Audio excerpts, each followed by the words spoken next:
12 tribes of Israel. Jacob, renamed Israel after his encounter with the angel, had 12 sons and one daughter.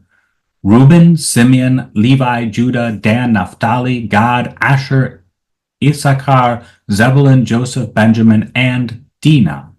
His first wife, Leah, gave birth to Reuben, Simeon, Levi, Judah, Issachar, Zebulun, and Dinah, known especially for being violated by the pagan prince Shechem. That's Dinah. She was violated by the pagan prince Shechem and then revenged by her brothers Simeon and Levi. And you can find that out in Genesis chapter 34. Even though Leah was Jacob's first wife, Jacob loved Rachel, his second wife, more than Leah, because Rachel was the woman he first intended to marry, but was tricked by Leah's father Laban to marry Leah instead. After 7 additional years of hard work, Jacob finally did marry Rachel, the woman of his heart, the woman who captured his heart. Out of competition to have many more children associated with her than Rachel, Leah gave Zilpah, her servant girl, to Jacob. Zilpah then gave birth to Gad and Asher. Partly in response to Leah's competitive attitude towards her, Rachel gave birth to Joseph and Benjamin and, like Leah, gave Bilhah, her servant girl, to Jacob. Bilhah, who gave birth to Dan and Naphtali. Hamilton observes that providentially the lines of priests and kings fulfilled in Jesus both originate from 2 children of an unloved wife, from 2 children of the woman Jacob was deceived into having sexual relations with. This unloved woman, Leah, is the mother of Levi, father of the priestly tribe, and Judah, father of the kingly tribe. Quoting from Gerard von Rad, Hamilton writes, "God's work descended deeply into the lowest worldliness, and there was hidden past recognition. Even though God allows human beings to exercise the freedom in evil ways, God is presented as Emmanuel, as God with us, in the midst of human depravity, and there subtly directs history towards his goodness by transforming and rectifying sinful acts in his overall plan of salvation. This redirection, rectification, and transformation may take generations to become evident. Sometimes, lists of Jacob's 12 sons include 2 children who are not children of either Leah and Zilpah or Rachel and Bilhah. These children are sons of Joseph and grandsons of Jacob, Manasseh and Ephraim.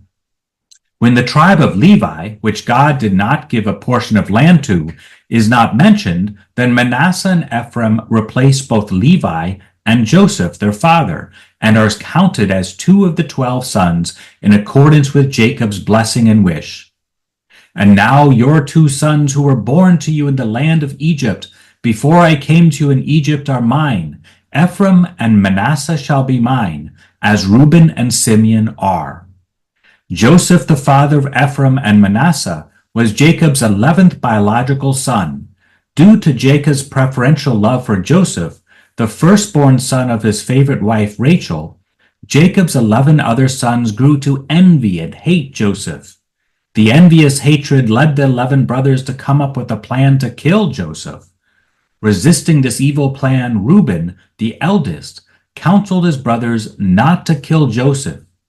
Heeding their oldest brother, the 11 decided to sell Joseph to Ishmaelites. The text then becomes difficult to interpret, since it is not clear in the text if the brothers sell Joseph to the Ishmaelites or if Midianites do. Some scholars attempt to clarify the text by appealing to the documentary hypothesis, which proposes that the Pentateuch is composed by blending together various documents which differ from one another. In Egypt, Joseph gained the trust of the Pharaoh, who appointed Joseph second to the Pharaoh. Joseph gained this trust through a circuitous route of trusting in God while in prison due to a false accusation of raping the wife of Potiphar, the captain of Pharaoh's guard. As a prisoner, Joseph successfully interpreted Pharaoh's dreams and advised the Pharaoh how to prepare for a future famine. God's ability to ordereth all things sweetly, Wisdom 8:1, is evident, observes Hamilton, in Joseph's imprisonment, becoming an opportunity for Joseph to encounter the Pharaoh and win his trust. While Joseph's family back home was suffering from the famine that Joseph had predicted in interpreting Pharaoh's dream, Jacob commanded his sons to go down to Egypt and buy grain for us there, that we may live and not die. Genesis 42:2. His sons obey, and 10 of them travel to Egypt. There they meet Joseph without recognizing him. Joseph, though, recognizes his brothers, but does not reveal his identity. Only after the brothers return with their younger brother Benjamin does Joseph reveal, I am your brother Joseph, whom you sold into Egypt. And now do not be distressed or angry with yourselves, because you sold me here. For God sent me before you to preserve life. Genesis 45:4-5. Interpreting his brother's sinful act of envy with eyes of faith, Joseph forgives his brothers, gives them food, and invites them to return to Egypt with their families, which they do.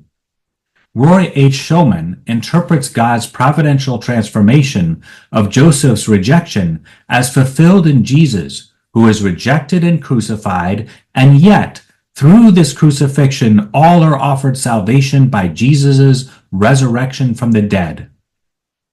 Before Jacob, his sons, and their families relocate to Egypt, God assures Jacob, do not be afraid to go down to Egypt, for I will there make of you a great nation. I will go down with you to Egypt, and I'll bring you up again. Genesis 46:3-4. God fulfills this promise when a new king over Egypt, who did not know Joseph, persecuted the Israelites, and God raises up Moses to lead the people out of Egypt back to the promised land.